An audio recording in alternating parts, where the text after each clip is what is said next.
Graça e paz. Eu gostaria de falar um pouquinho hoje sobre ofertas. Como eram as ofertas, principalmente no contexto do Novo Testamento, como os cristãos primitivos organizavam a questão das coletas. Vamos comparar um pouco com o que é feito nos nossos dias. E para você que tem temor, para você que tem o desejo e faz como os cristãos de Bereia, onde o apóstolo Paulo os chama de nobres, lá em Atos 17:11, porque são pessoas que examinam as Escrituras.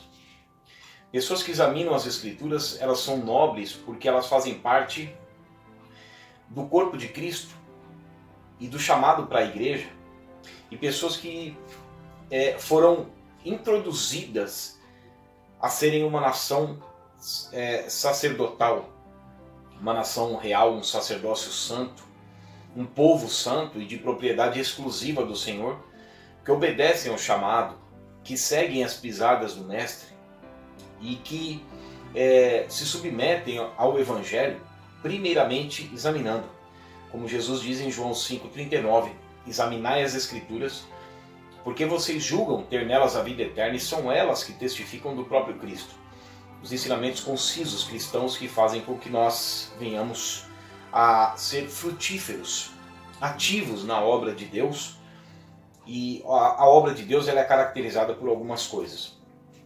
Então, quando o apóstolo Paulo ele escreve a carta, a segunda carta, primeiro ele escreve em 1 Coríntios 9, quando ele fala do direito dos apóstolos, o que caracteriza aquilo que o apóstolo, ou que hoje não existe apóstolo, é o termo shaliá do hebraico, que denota essa questão de o peso da palavra do Senhor.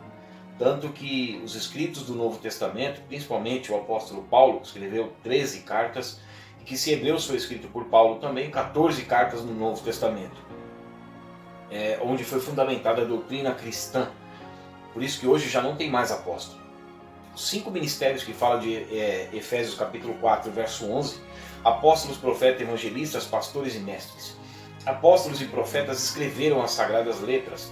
Isso está registrado lá em Efésios capítulo 2, verso 20 e 2 Pedro capítulo 1, verso 19. Os evangelistas anunciam, os pastores conduzem e os mestres ensinam a palavra de Deus. Dentro disso nós temos a direção para a obra. Então como eles viviam? É para isso que nós temos que olhar. Como era dirigida a questão das ofertas no Novo Testamento? O apóstolo Paulo, em 1 Coríntios 9, ele fala de alguns direitos daqueles que pregam o Evangelho. E nós vamos saber então quais são esses, porque já na a segunda carta aos Coríntios, no capítulo 8, o apóstolo Paulo vai dando o seguinte destino para a questão das ofertas. Preste atenção. Também, irmãos, vos fazemos conhecer a graça de Deus concedida às igrejas da Macedônia. A graça, nós sabemos que é um termo do grego charis, que quer dizer favor imerecido. Toda a questão soteriológica, a questão da salvação, a questão do pecado original, a questão da expiação feita somente através do sangue de Cristo, unilateral, onde Deus, o Senhor, ele assume uma forma humana. Ele veio em carne para morrer, para dar a vida em resgate da reconciliação com Deus. Porque todos pecaram e destituídos foram da glória de Deus. Romanos 3:23. No Romanos 2:11, Deus não faz acepção de pessoas, então trouxe a graça proveniente. E que só tem validade na vida daqueles que creem. Por causa do pecado original, houve uma restauração, mas tem validade na vida dos que creem. Por isso que aqui Paulo fala, também, irmãos, vos fazemos conhecer a graça de Deus concedida às igrejas da Macedônia. Favor imerecido. Só que aqui Paulo fala do trabalho dos macedônios em participar do levantamento de oferta para os cristãos da Judéia, para os irmãos que passavam necessidade lá na Judéia. Em Jerusalém, depois nós vamos em Romanos 15:26 também fala essa mesma passagem. E carisma, que mais é o que está designado aqui o termo, esse MA que completa o caris, quer dizer a evidência da graça. A graça é evidenciada. Carisma não tem nada a ver com renovação carismática católica, mesmo porque o termo católico também é a mesma coisa que universal. É a Igreja Universal de Cristo, que não é a Igreja Universal também, está querendo dizer na plenitude da Igreja, desde Mateus capítulo 16, verso 16 a 18, em Atos capítulo 2, mais especificamente na descida do Espírito Santo, em que foi edificada a Igreja, e aí até os últimos dias é chamada da Igreja Universal, tanto cristãos vivos como cristãos que já dormem no Senhor. Então esse carisma quer dizer a evidência da graça de Deus na vida do crente. Em que sentido? Porque no meio de muita prova de tribulação, manifestaram a abundância de alegria, e a profunda pobreza deles superabundou em grande riqueza da sua generosidade. Porque eles, testemunho eu, na medida das suas posses, e mesmo acima delas, se mostraram voluntários. Aqui o texto todo de 2 Coríntios 8, do versículo 1 até o versículo 15, vai falando que a pessoa ela só pode dar aquilo que ela tem. Ninguém pode dar acima daquilo que tem, mas Paulo fala que esses cristãos da Macedônia, eles estavam fazendo ainda mais. Mas não era nesse sentido que hoje é anunciado para que a pessoa possa ficar rica. É porque a graça de Deus já estava evidenciada neles. Eles foram alcançados pela graça. Eles foram regenerados. E aqui nós vamos ver o que é um cristão regenerado, o que é uma pessoa verdadeiramente regenerada no novo nascimento. Aqui eles davam, eles ofertavam, eles levantavam coletas não para ficar rico. Não era com segundas intenções ou de barganhar com Deus, mas era em favor dos necessitados. E isso é o mesmo sentimento que houve em Cristo. Isso é uma obediência natural, é um desenvolvimento natural de um fruto daquele que verdadeiramente nasceu de novo. Então diz assim: porque eles, testemunho eu, na medida das suas posses e mesmo acima delas, se mostraram voluntários, pedindo-nos com muitos rogos a graça de participarem da assistência aos santos. Já imaginou isso? Os cristãos de hoje, ensinados por esse falso evangelho, pedindo, suplicando para poder ajudar os necessitados? Pelo contrário, as pessoas estão cada vez mais dentro da nova era, que é o que fala lá em 1 Timóteo, capítulo 3, verso 1 a 4, que seriam mais amantes de si mesmos do que amigos de Deus.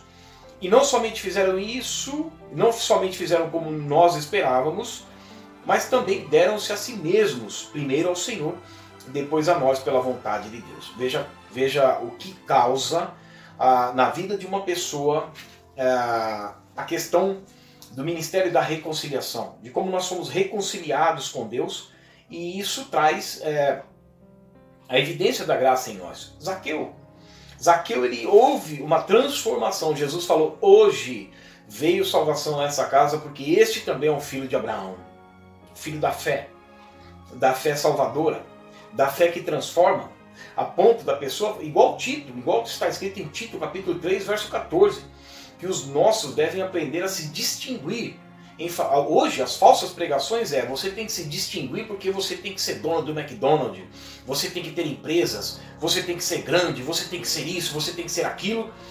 E a Bíblia diz que aquele que dentre vós quer ser o primeiro no reino dos céus, deve ser o servo de todos, deve se humilhar.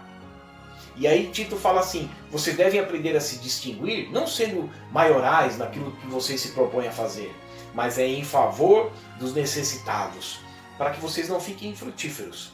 Então, Zaqueu, quando houve uma transformação e um novo nascimento, o que Zaqueu fez? Ele se desfez. Não estou falando que nós temos que nos desfazer. Eu estou tentando mostrar aqui a direção das ofertas no Novo Testamento. Então Zaqueu, ele fez aquilo que está em Colossenses capítulo 1, verso 13. Porque Cristo nos transportou do império das trevas para o reino do Filho do seu amor. Esse reino é o basileia do grego, que quer dizer um novo domínio. Por isso que Jesus fala em Mateus 5,3, bem-aventurados os pobres de espírito, porque deles já é o reino dos céus.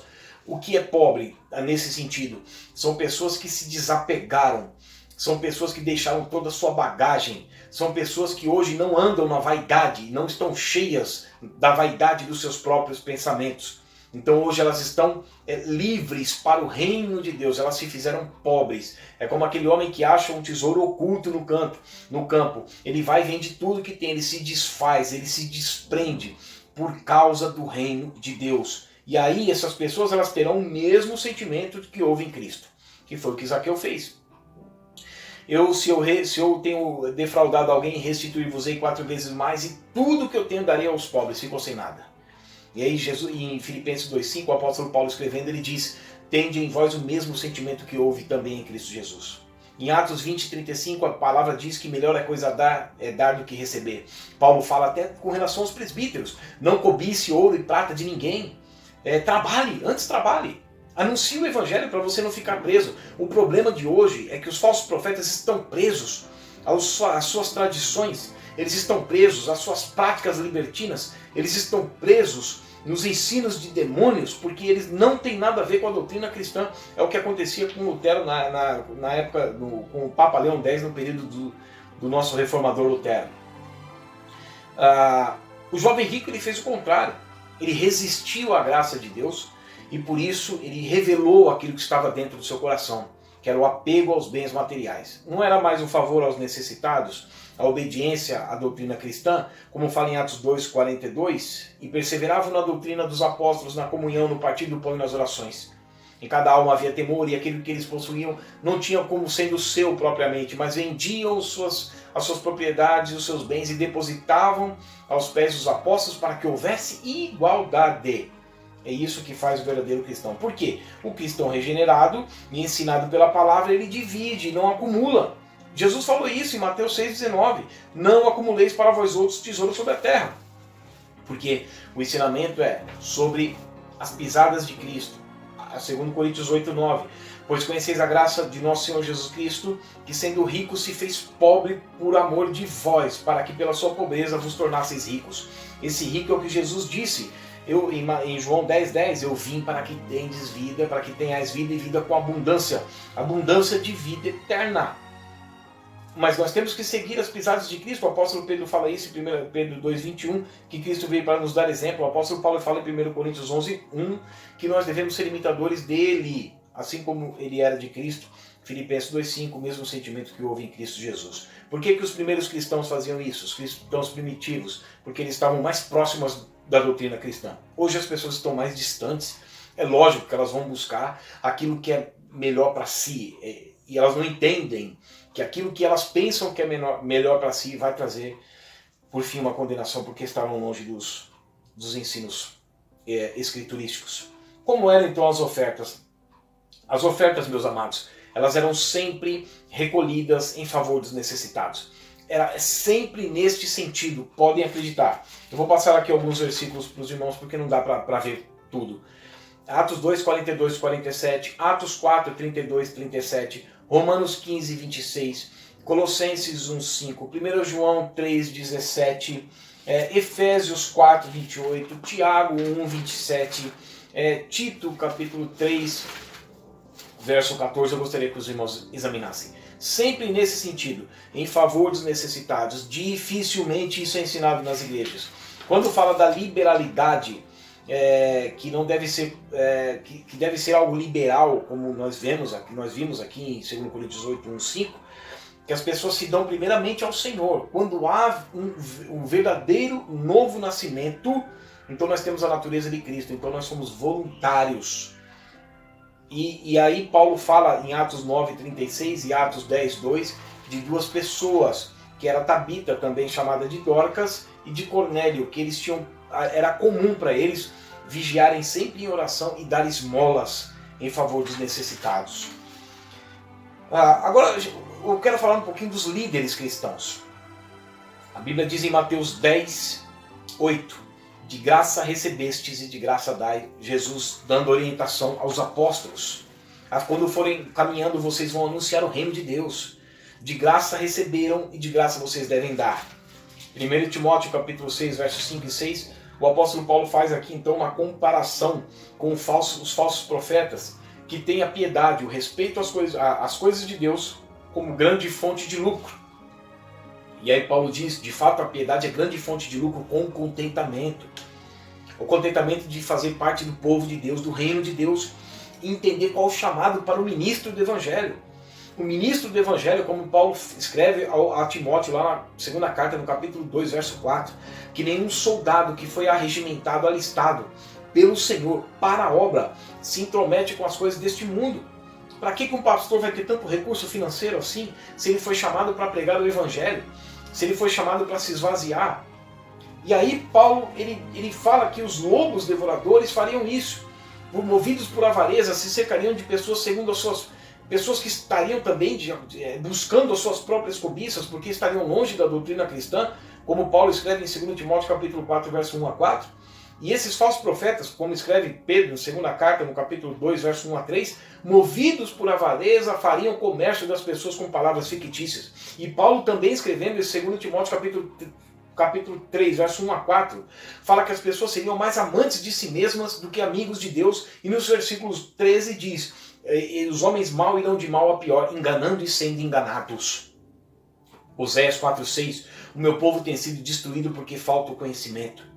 E no versículo 7 de Oséias 4 fala: quanto mais se multiplicam, mais pecam contra mim, formando pastores e mais pastores longe das sagradas letras. E aí muitas vezes acontecem sinais e prodígios. Versículo 12 de Oséias 4 também fala isso. O meu povo consulta o seu pedaço de pau e a sua vara lhe dá a resposta, porque o espírito de prostituição os engana. E Deuteronômio capítulo 13 fala que muitas vezes pode se levantar um profeta ou sonhador no meio do povo e anunciar um sinal, e aquele sinal pode até acontecer, mas é para que depois eles possam extraviar pessoas do caminho santo, do caminho da verdade. E aí a Bíblia diz que o próprio Deus envia a operação do erro e do engano para que essas pessoas acreditem na mentira, como está escrito em 2 Tessalonicenses capítulo 2, verso 10 e 12.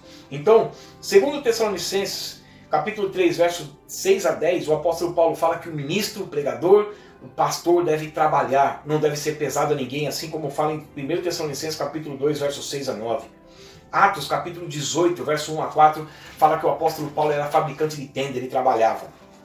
E aí Paulo ele fala algumas coisas aqui em 1 Coríntios 9, quando ele fala do direito dos apóstolos.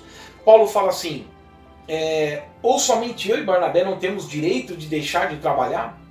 E ele fala assim: se nós vos semeamos as coisas espirituais, será muito recolhermos de vós bens materiais? Só que ele diz assim: entretanto não usamos desse direito, antes suportamos tudo para não criarmos qualquer obstáculo ao Evangelho de Cristo. Não sabeis vós que os que prestam serviços sagrados do próprio templo se alimentam? E quem serve ao altar, do altar tira o seu sustento? Assim ordenou o Senhor aos que pregam o Evangelho, que vivam do Evangelho. Mas aí Paulo diz: eu não me utilizei de nenhum desses direitos. Do sustento. Os falsos pastores hoje, eles tiram para suas vidas luxuosas. Então está totalmente errado. Totalmente errado. O pastor não tem o direito de possuir riquezas. E ele pode até tirar o seu sustento. Como Paulo fala em 1 Timóteo 5,17, que os que se afadigam no entendimento, no ensino da palavra, eles podem até ter o seu sustento, mas não riqueza. E você que financia esses falsos apóstolos e pastores e falsos pastores, você também, a Bíblia diz em Oséias 7,12, que conforme o que vocês têm ouvido nas suas congregações, vocês também vão ser castigados, porque se tornam cúmplices. Então, há ofertas para a obra de Deus. As ofertas sempre foram voluntárias e com propósitos santos. Êxodo capítulo 25, verso 1 a 8, quando fala que eles trariam as ofertas dos despojos do Egito, voluntariamente. No versículo 8 fala: para que façam um santuário no meio de vós e eu habite no meio de vós. Então, como você tem contribuído para que Deus possa financiar a obra, para que verdadeiramente o Evangelho seja anunciado, suprindo as necessidades dos santos também. Atos 11, 27 a 30. O apóstolo Paulo fala: naqueles dias desceram alguns profetas de Jerusalém para Antioquia, e aí vai falando da ajuda aos presbíteros, o que eles com efeito fizeram, enviando aos presbíteros por intermédio de Barnabé e de Saulo. Essas pessoas eram confiáveis para se entregar algo na mão delas, porque elas estavam, os donativos eram para os santos e para as necessidades físicas. A comida, bebida e vestimenta que Jesus falou que seria acrescentado na vida daqueles que estariam buscando o reino de Deus em primeiro lugar. As ofertas devem ser sem imposição. 1 Pedro capítulo 5, verso 1 a 4, Pedro falando, assim como eu sou presbítero também, eu rogo para que vocês apacentem o rebanho de Deus que está entre vós, não por constrangimento nem por força, mas voluntariamente como Deus quer. A liberalidade, como eu falei já, de Tabita, de Dorcas e Cornélio, a liberalidade, você deve ser liberal. Agora eu quero falar o que eles ensinam hoje. Ensinam que se você der oferta, irá prosperar muito. 2 Pedro capítulo 1, verso 3 e 4, a Bíblia fala que tudo que vem de Deus nos é dado gratuitamente. Tanto as coisas que nos conduzem à vida e à piedade, como as suas ricas e muito preciosas promessas. 1 Coríntios 2, 12 também fala a mesma coisa. Prosperar é um dom de Deus. Eclesiastes 5,19. Então você não precisa fazer corrente, nem campanha, nem voto, nem nada para se receber algo de Deus, que é um dom. A Bíblia diz em Romanos 11, 29 que os dons e a vocação de Deus são irrevogáveis. E o uso desses dons é para o reino de Deus. 1 Coríntios 12, 7, Efésios capítulo 4, verso 8 a 16 e Gálatas capítulo 6, verso 2 a 10. Levai as cargas uns dos outros, assim cumprireis a lei de Cristo. E não devemos buscar riquezas, meus irmãos. Não negociem com Deus. Mateus 6,19, não ajunteis para vós outros tesouros sobre a terra. E 1 Timóteo capítulo 6, verso 8 a 9. Todos aqueles que querem